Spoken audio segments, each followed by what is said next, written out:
Abra sua Bíblia, então, na primeira carta que Paulo escreveu aos Coríntios, capítulo 15. Hoje, que dia que é mesmo, irmãos? Hoje é 31, mas se comemora o quê? Páscoa. Né? O dia, se comemora aí o dia da Páscoa. E o inimigo, né, o adversário, ele sempre tenta manipular e roubar os propósitos de festas tão importantes, que são festas cristãs, como o Natal. Ele intitula ali o Papai Noel, né, fazendo com que tire o foco das pessoas em Cristo. É uma festa cristã. A Páscoa, da mesma forma, né, coloca o ovo de Páscoa, chocolate, coelhinho, né, essas coisas são coisas do mundo, são coisas pagãs, são coisas que não têm amparo na Bíblia. Da onde e por que a Páscoa? Muitos não sabem, muitos nem têm noção do que é a Páscoa. E nós precisamos ensinar nossos filhos, nossa família, o que é, qual é o significado da Páscoa. E ela é muito importante. Foi o próprio Deus quem instituiu a Páscoa. Foi o próprio Deus. Natal foi algo realmente que nós não sabemos, o nascimento de Jesus, embora é celebrado, né? Os pastores celebraram, o nascimento também é uma data importante, mas nós não é um cumprimento, vamos dizer assim, de uma ordenança. Mas a Páscoa foi Deus quem instituiu a Páscoa. Né? E nós precisamos entender tudo isso. Tá? Então, como um dia de Páscoa, eu quero pregar hoje Páscoa, a mensagem da ressurreição.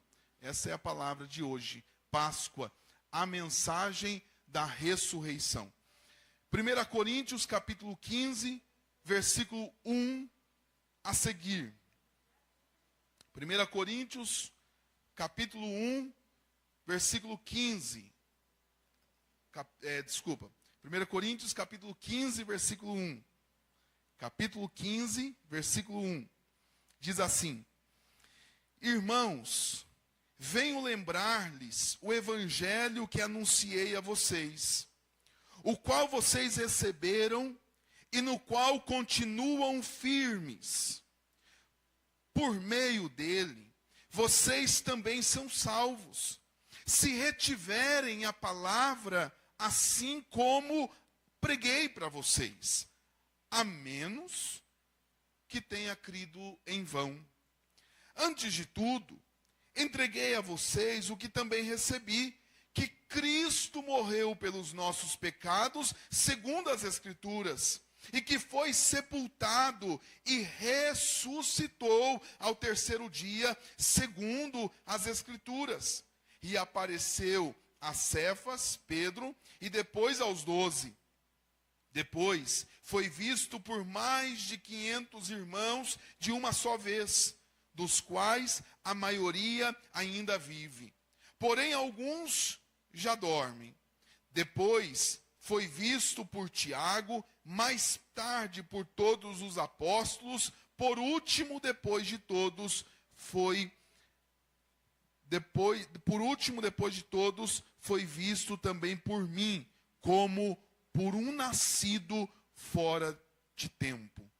Agora vamos ler o verso 11 a seguir. Portanto, seja eu ou sejam eles, assim pregamos e assim vocês creram. Ora, se o que se prega é o Cristo que ressuscitou dentre os mortos, como alguns de vocês afirmam que não há ressurreição de mortos? E se não há ressurreição de mortos, então Cristo não ressuscitou. E se Cristo não ressuscitou, é vã a nossa pregação, e é vã a fé que vocês têm. Além disso, somos tidos por falsas testemunhas de Deus, porque temos testemunhado contra Deus que ele ressuscitou a Cristo, ao qual ele não ressuscitou, se é certo que os mortos não ressuscitam. Porque se os mortos não ressuscitam, também Cristo não ressuscitou. E se Cristo não ressuscitou, é vã a fé que vocês têm, e vocês ainda permanecem em seus pecados. E ainda mais, os que morreram em Cristo estão perdidos. Se a nossa esperança em Cristo se limita apenas a esta vida, somos os mais miseráveis dentre os homens. Mas, de fato, Cristo ressuscitou dentre os mortos, sendo ele as primícias dos que dormem, visto que a morte veio por um homem, também por um homem veio a ressurreição dos mortos, porque assim como em Adão todos morrem, assim também todos serão vivificados em Cristo, cada um, porém, na sua ordem. Cristo as primícias, depois os que são de Cristo na sua vinda. Amém, irmãos? Eu quero pregar hoje sobre esta palavra bem oportuna, sobre a Páscoa. Páscoa, uma mensagem de ressurreição.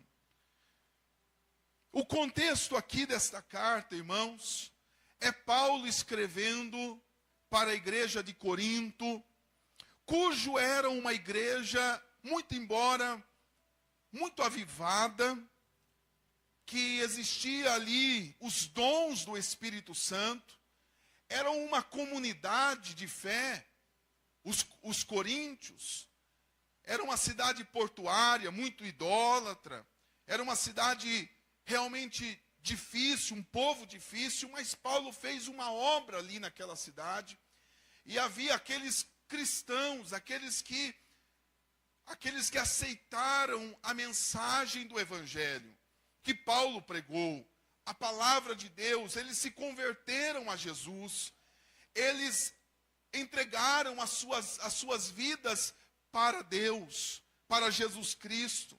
Então se formou ali uma comunidade de fé, uma comunidade que adorava Deus, que era inspirada, que eles buscavam efusivamente os dons do Espírito Santo. Eles eram cheios, era uma igreja avivada, era uma igreja que falava em línguas estranhas, era uma igreja que profetizava, era uma igreja que buscava o poder de Deus, a ponto de que Paulo teve que dizer que havia uma certa desordem, uma certa bagunça na igreja. Então ele começa a estabelecer algumas ordens naquela igreja. Por exemplo, aquele que for falar em línguas, fale a si próprio, para edificação própria.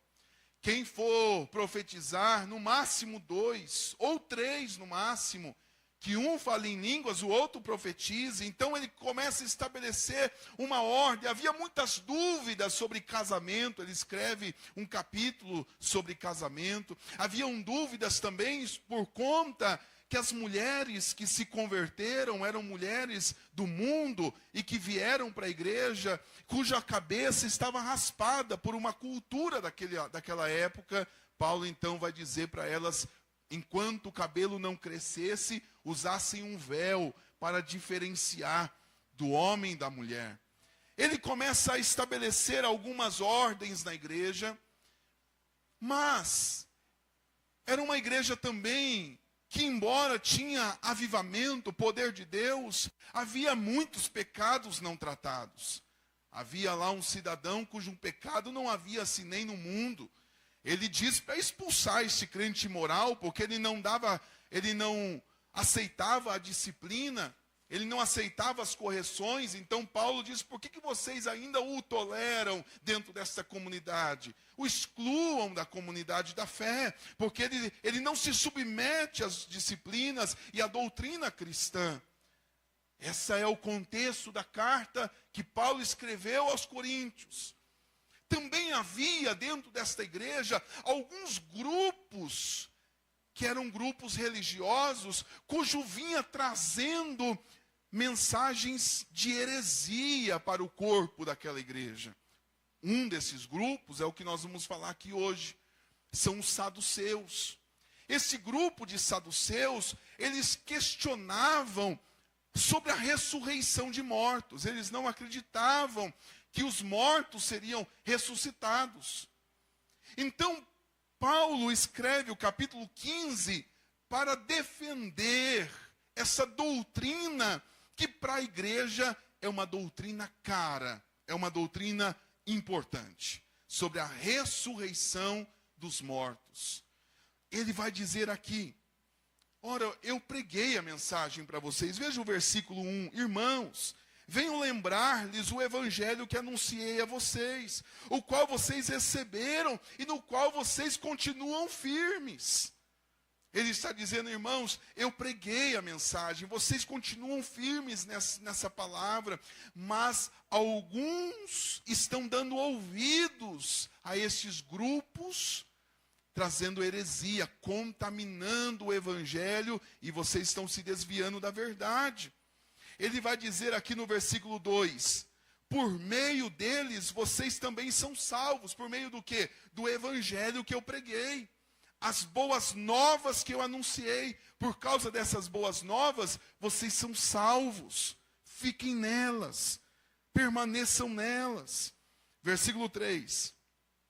Antes de tudo, entreguei a vocês o que também recebi, que Cristo morreu pelos nossos pecados, segundo as Escrituras, foi sepultado e ao terceiro dia ressuscitou dentre os mortos.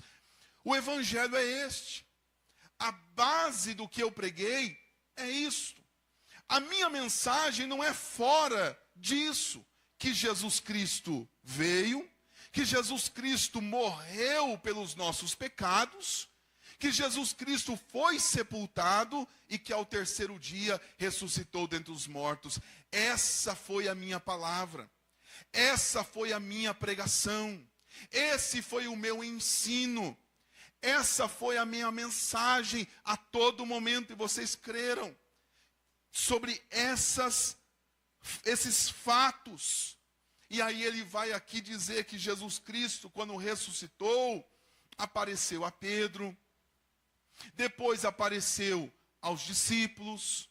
Depois ele apareceu a mais de 500 testemunhas. E aqui nessa passagem ele diz, alguns ainda, muitos estão vivos neste momento que ele escreveu. Muitos de que viram Jesus ressurreto, que viram Jesus depois da sua morte na cruz, muitos ainda vivem. São testemunhas oculares da ressurreição de Jesus. Alguns já morreram, é verdade. Mas eu fui o último que vi Jesus. E ele começa aqui a falar sobre essa ressurreição, dando aqui provas testemunhais de que Cristo estava vivo. Aí ele começa a partir do versículo 12, refutar as mensagens heréticas dos saduceus. Numa grande apologética em defesa da fé. Às vezes nós precisamos defender a fé. Às vezes nós precisamos construir a fé verdadeira, mas também termos o trabalho de destruir as heresias.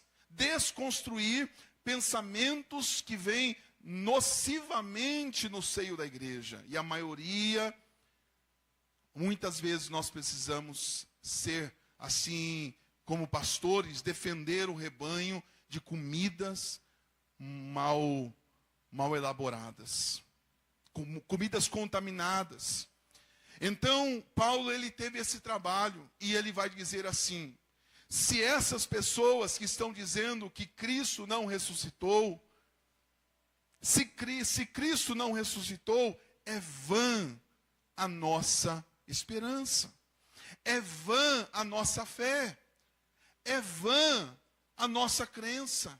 Se Cristo não ressuscitou, não adiantou ele nascer, não adiantou ele morrer, porque a ressurreição, ela é o fechamento de sua obra redentora sobre as nossas vidas. A ressurreição foi o qual distinguiu Jesus de todos os outros líderes mártires que já existiu. porque ninguém ressuscitou a não ser Jesus Cristo. Ele ressuscitou para que nunca mais morresse. Lázaro ressuscitou, mas morreu depois. O filho da viúva de Naim ressuscitou, mas em algum momento ele morreu depois. Mas Jesus não. Jesus ressuscitou para nunca mais morrer. Jesus ressuscitou e foi numa ascensão aos céus vivo. E os discípulos choraram e os anjos disseram: por que chora? Aquele que subiu desta maneira, ele vai descer novamente buscar o seu povo. Então, a mensagem que Paulo escreveu, que Paulo pregou, que os discípulos e os apóstolos pregaram, é a mesma mensagem que a verdadeira igreja continua pregando, que Jesus Cristo morreu pelos nossos pecados, mas ao terceiro dia, ele venceu a morte, ele ressuscitou dentre os mortos, e o túmulo está vazio para a glória de Deus. Esta é a razão da nossa fé, meus irmãos. Então, é nesse contexto que ele vai escrever sobre isso. Por isso, nós não podemos abandonar estes pilares. Nós não podemos abandonar o nascimento de Cristo prometido, o nascimento virginal, o nascimento vindo do Espírito Santo. Nós não podemos negociar esse valor. Nós não podemos negociar esta doutrina do nascimento de Jesus. Nós não podemos negociar que ele morreu. Jesus Cristo morreu naquela cruz. Ele foi transpassado, ele foi humilhado, ele foi ali maltratado, ele entregou o seu espírito por nós e a sua morte foi vicária. E o que isso significa? A morte vicária significa morte substitutiva. Ele me substituiu naquela cruz, ele substituiu a todos nós naquela cruz. A condenação que recairia sobre eu e você, recaiu sobre Jesus. Por isso, um ato de amor, mas um ato também de justiça. Porque alguém pagou pelos nossos crimes. Alguém pagou pelos nossos pecados, alguém pagou pelos nossos delitos espirituais, e ali ele tomou o cálice da ira de Deus. E é por isso que todos os meses nós nos lembramos deste fato. Nós nos lembramos disso na ceia. Nós nos lembramos da morte de Jesus na Santa Ceia, quando nós todos os meses celebramos a sua morte, porque através da sua morte é que ele nos deu vida. É por meio da sua morte substitutiva, é que ele nos deu a vida, e a vida plena, a vida eterna, a vida com abundância. Então nós não podemos negociar isso. Nós também não podemos negociar, irmãos, a ressurreição de Jesus. Ele ressuscitou. Isso não é história de carochinha.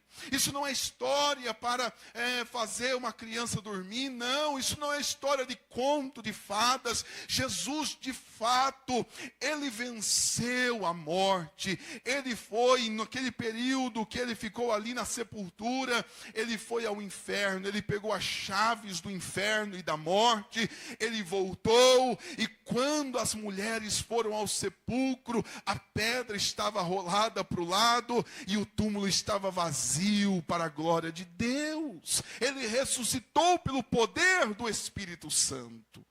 Ele vive, ele venceu. Jesus, o nosso Senhor, venceu. Diferentemente de outros líderes religiosos que foram mártires, morreram, mas o nosso Cristo, o nosso Messias, o nosso Deus, ele ressuscitou. Vivo está. Nós não podemos negociar isso. Nós não podemos negociar também a doutrina da segunda vinda de Jesus. Da maneira que ele veio a primeira vez, ele virá novamente. Jesus Cristo virá novamente e ele vai buscar o seu povo. Alguns atendem por tardio. Alguns até desacreditam, mas nós precisamos nos manter nessa viva esperança que a qualquer momento Jesus voltará. Que a qualquer momento o amado da nossa alma irá vir nos buscar, e tudo isto aqui ficará, e nós estaremos com Ele para sempre, glória a Deus. A segunda vinda é uma realidade, acontecerá, porque Ele prometeu. Ele prometeu à sua igreja, e a igreja precisa estar nessa grande expectativa, dizendo: Maranata, Maranata, ora vem Senhor Jesus. Nós precisamos ansiar por isso, nós precisamos querer isso, nós precisamos, irmãos, desejar mais do que tudo a vinda do nosso Senhor Jesus, quando um povo na face da terra vai desaparecer e vai se encontrar com Cristo nos ares, os mortos ressuscitarão, e nós nos encontraremos com eles, passaremos as bodas do Cordeiro durante 7 anos, e estaremos a eternidade com Ele para sempre, eternamente junto com o nosso Deus.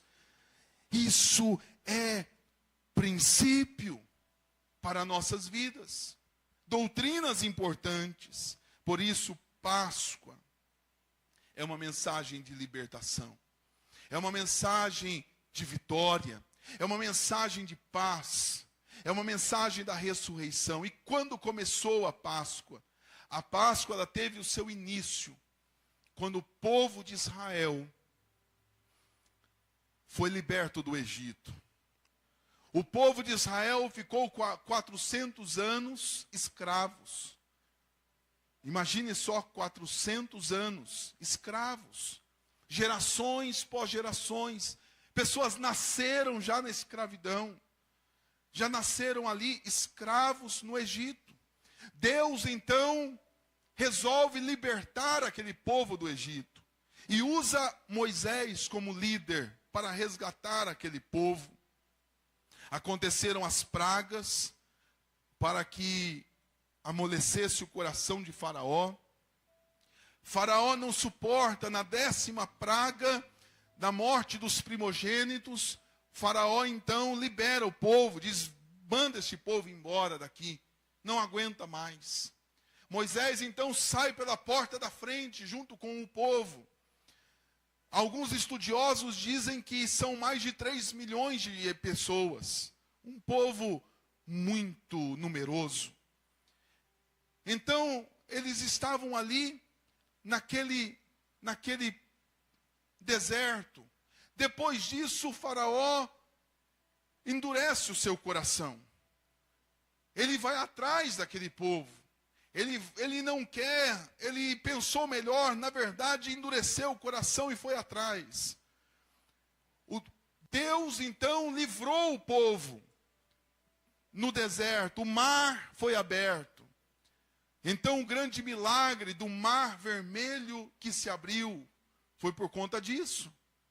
Deus fez um ato de proeza, de soberania, um grande milagre, o mar se abrindo. Do outro lado, depois da libertação, Deus falou para Moisés: agora, todos os anos, vocês vão comemorar este dia da libertação da escravidão. Vocês vão comemorar de ano em ano, todos os anos. Vocês vão falar sobre a Páscoa. A Páscoa, a passagem. A passagem. Vocês não são mais escravos. Vocês são livres. Vocês não são mais escravos. Então, todos os anos, aquele povo comemorava, e era uma grande festa. A festa da Páscoa, cujo era a libertação do Egito, a passagem de ser escravos para livres. E Jesus então ressuscita, depois de muitos anos, ele ressuscita num dia, num domingo de Páscoa. Não à toa, não há coincidências. Não há meramente uma coincidência Jesus ressuscitar bem em um domingo de Páscoa. Então ele ressignifica a mensagem da Páscoa. Na verdade, não apenas ressignifica, mas traz um sentido mais amplo e mais profundo sobre a Páscoa.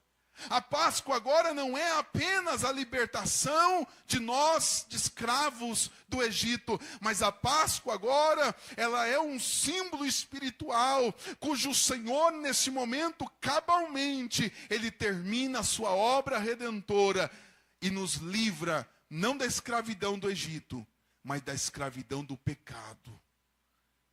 Ele não nos livra mais de Faraó, ele nos livra do diabo.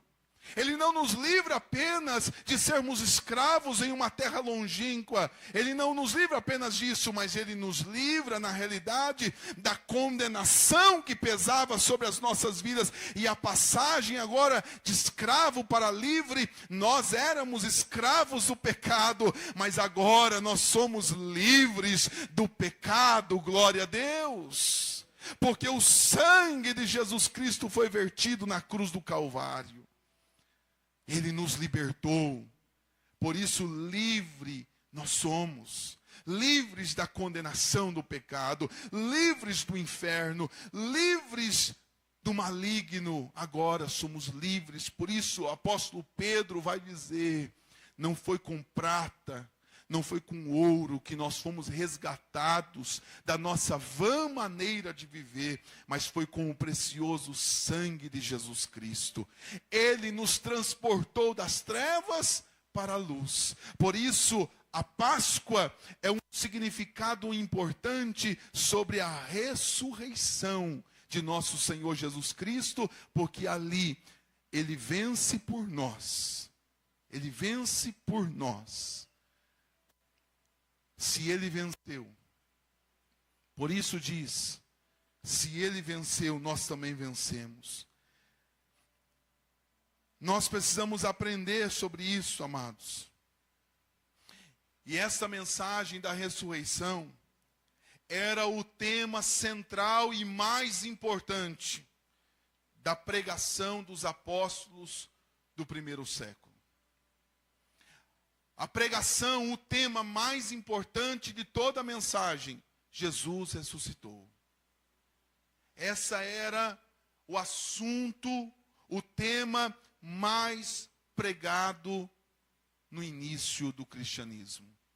De tão forte que era, de tão poderoso que isto significa, a ressurreição de Jesus. Hoje, os nossos sermonários mudaram. As nossas mensagens hoje talvez sejam vitórias, talvez sejam milagres, talvez sejam outras coisas. Mas nós precisamos resgatar, na verdade, este tema central da morte e da ressurreição de Jesus, porque é nisto que consiste a nossa salvação. Nisto consiste. Jesus Cristo operou muitos milagres, milhares de milagres. As pessoas receberam milagres, mas não foram salvas. As pessoas foram abençoadas, mas não foram salvas. Porque lá no cenáculo, só tinham 120 pessoas em Atos capítulo 2. Só 120 discípulos de Jesus. Será que Jesus fez só 120 milagres? Não, a Bíblia diz que em todo lugar, só na multiplicação dos pães era 5.000 homens, fora mulheres e crianças. Ou seja, as pessoas recebiam as bênçãos, os milagres, os favores de Deus, mas eles não se convertiam a Jesus. Eles não se convertiam à mensagem, ao evangelho, que Jesus estava ali para salvá-los. Jesus não estava ali para dar pão. Jesus não estava ali para curar eles. Embora Jesus tenha esse amor e essa misericórdia. Mas esse não foi para isso que Jesus morreu na cruz do Calvário. Foi para salvar a alma do inferno. Foi para nos levar para o céu. Foi para isso, para o nosso nome estar escrito no livro da vida. Por isso, esse era o tema central dos apóstolos. A pregação de que Jesus, o Cristo, morreu, mas ao terceiro dia ressuscitou dentre os mortos. Aquela tumba não resistiu. Ela não resistiu ao poder de Jesus Cristo, nosso Senhor. A ressurreição de Jesus é o testemunho mais poderoso da história. O testemunho mais poderoso da história é a ressurreição de Jesus. Qual foi o evento mais poderoso até os dias de hoje? Jesus ressuscitou. Isso não é, meus irmãos, pouca coisa. Isso não pode ser esgarçado. Isso não pode ser jogado na vala do comum. Isso não pode ser jogado na naturalidade. É um evento poderosíssimo. Jesus ressuscitou, glória a Deus. E isso é que o cristianismo diferencia de todas as religiões. Se nós formos lá na Ásia, no túmulo de Buda, lá está escrito, jaz ossos mortais de Buda. Se você for na França, no pai do espiritismo, você vai ver no túmulo dele jaz ossos mortais de Allan Kardec. Se você for no túmulo de Padre Cícero, você vai ver que lá estão os ossos mortais de Padre Cícero em Juazeiro do Norte, no Ceará. Se você for no túmulo de todos os homens expoentes das religiões, Maomé, Buda e tantos outros, você vai ver que eles estão lá, o túmulo deles está lá. Mas em Israel também tem um túmulo, mas lá não tem uma placa, já os ossos mortais de Jesus. Lá tem uma placa, ele ressuscitou, ele não está aqui, ele está vivo, glória a Deus. Quantos podem aplaudir o nome do Senhor?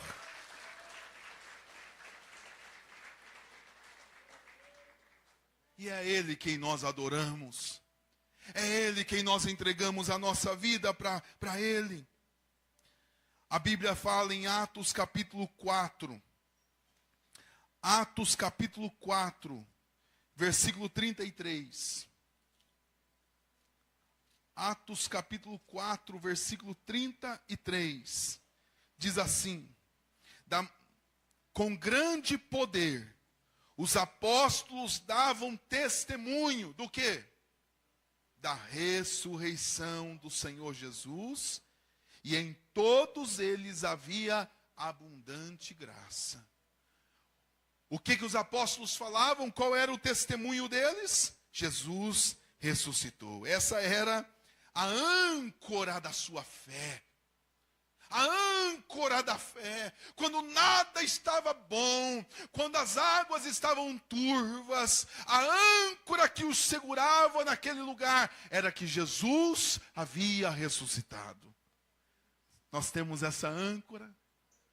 Ah, o pastor olhou torto para mim, vou embora. Ah, o irmão não me cumprimentou, vou embora. Ah, a vitória não chegou, não, Deus não presta. Irmãos, aonde está a nossa âncora? Aonde estamos ancorados? Em coisas superficiais, banais, simples. Mas nós temos que estar ancorados na morte e na ressurreição de nosso Senhor Jesus Cristo. Não importa o que fizerem, não importa se me baterem, não importa se me perseguirem, não importa se me jogarem na cova dos leões, não importa se me lançarem para a comida de leões ou na fornalha ardente, não importa o que fizerem comigo, eu sei que o meu Redentor vive, glória a Deus. Ele ressuscitou dentre os mortos. É muito bom termos comunhão uns com os outros, mas isso não faz ou não é motivo para nós nos afastarmos do Evangelho. Qual era o testemunho eloquente e verdadeiro? Que Jesus ressuscitou. Atos capítulo 13. Atos dos Apóstolos, capítulo 13, versículo de número 32 ao 37. Atos 13, 32 ao 37. E nós anunciamos a vocês o evangelho da promessa feita aos nossos pais, como Deus a cumpriu plenamente a nós, seus filhos, ressuscitando Jesus, como também escrito está no Salmo número 2, você é meu filho, hoje gerei você. E quanto ao fato de que ressuscitaria dentre os mortos, para que jamais voltasse à corrupção, Deus expressou dessa maneira: e cumprirei a favor de vocês as santas e fiéis promessas feitas a Davi. Por isso também diz o outro salmo: não permitirás que o teu santo veja corrupção. Porque tendo Davi no seu tempo servido conforme o plano de Deus, morreu, foi sepultado ao lado de seus pais e viu a corrupção. Porém, aquele a quem Deus ressuscitou não viu corrupção. O seu corpo não corroeu. O seu corpo não foi deteriorado. Davi foi sepultado e viu corrupção. O seu corpo foi deteriorado. Jesus não. Ele morreu, foi sepultado, mas ressuscitou. Este era o ponto mais forte da pregação dos apóstolos. E era isso que fazia com que multidões se convertessem a Jesus. A mensagem do Evangelho. Nós não precisamos inventar muitas coisas. Nós precisamos ficar no simples. Que o Senhor Jesus fará a obra no coração de cada um. Se nós levarmos a mensagem pura e o Evangelho simples para as pessoas que estão perdidas lá fora. Então, a Páscoa, ela não tem nada a ver com chocolate. Ela não tem nada a ver com coelho. Embora nós temos de forma lúdica e até mesmo damos para as crianças, mas é preciso deixar que essa mensagem latente em nossos corações. O apóstolo Paulo afirma que crer e confessar sobre a ressurreição de Jesus Cristo são pontos essenciais para a salvação. Pontos essenciais para a salvação. Em Romanos capítulo 10, versículo 9 e 10, se com a tua boca confessar e em teu coração crer que Cristo, qual é o ponto? Ressuscitou, será salvo. No que consiste a nossa salvação? Crer que Cristo ressuscitou. Olha como é importante essa doutrina. Olha como é importante este ponto sobre a ressurreição de Jesus. Eu quero ler com vocês Romanos, carta que Paulo escreveu aos Romanos, capítulo de número 1, versículo 4. Romanos capítulo 1, versículo 4. E foi designado Filho de Deus com poder, segundo o Espírito de Santidade, pela ressurreição dos mortos, a saber, Cristo Jesus. Capítulo 4, versículo 25. Capítulo 4, versículo 25. O qual foi entregue por causa das nossas transgressões e ressuscitou para a nossa justificação. Esse era o grande testemunho. E essa mensagem que eles pregavam há 2000 anos depois, neste altar, neste púlpito, eu continuo pregando esta mensagem. Jesus morreu e ressuscitou dentre os mortos, para a glória de Deus Pai.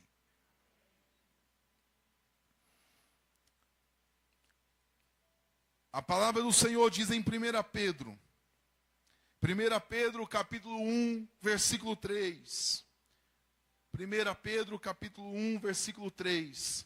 Bendito seja o Deus e Pai de nosso Senhor Jesus Cristo, que segundo a sua grande misericórdia, nos gerou de novo, por uma viva esperança, pela ressurreição de Jesus Cristo dentre os mortos.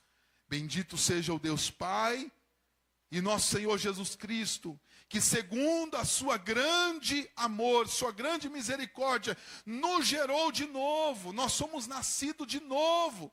E como nós nascemos de novo? Por meio desta viva esperança que Cristo ressuscitou dentre os mortos. Se nós cremos que Jesus ressuscitou, Ele nos gera de novo, pela sua graça e misericórdia. Este é o ponto da nossa salvação. A viva esperança que recebemos por meio da ressurreição. Por isso, Paulo diz: se Cristo não ressuscitou, nós estamos perdendo tempo. Se os saduceus estão certos, se essa mensagem que está vindo no seio da igreja, que não há ressurreição, que nós também não seremos ressuscitados ao final de tudo, então a nossa fé é em vão. Mas depois ele afirma: eles estão errados, porque Cristo ressuscitou dentre os mortos. Por isso não permita, meus amados, que esta mensagem alcance o seu coração, seu ouvido, o seu coração. A ressurreição de Jesus é a garantia, é o selo, é a garantia pelo qual ele venceu. Ele venceu. Por que que ele venceu? Porque ele ressuscitou. Ele nos perdoou completamente. Ele completou a sua obra expiatória. E uma garantia de que nossos corpos também serão ressuscitados um dia. Nós também, este corpo será também ressuscitado um dia. Os que morreram em Cristo, os corpos serão ressuscitados na tumba. Ou em qualquer lugar que forem, eles viram a corrupção, viram o corpo se deteriorando, mas o Senhor trará novamente, este corpo passará por um processo de glorificação. Os vivos no arrebatamento, o corpo também passará por um processo de glorificação, e nós teremos o corpo como o de Jesus depois da ressurreição. Glória a Deus. Essa é a nossa viva esperança. Ele ressuscitou. Agora abra a sua Bíblia aí, para encerrarmos. Apocalipse capítulo 1, versículo 17.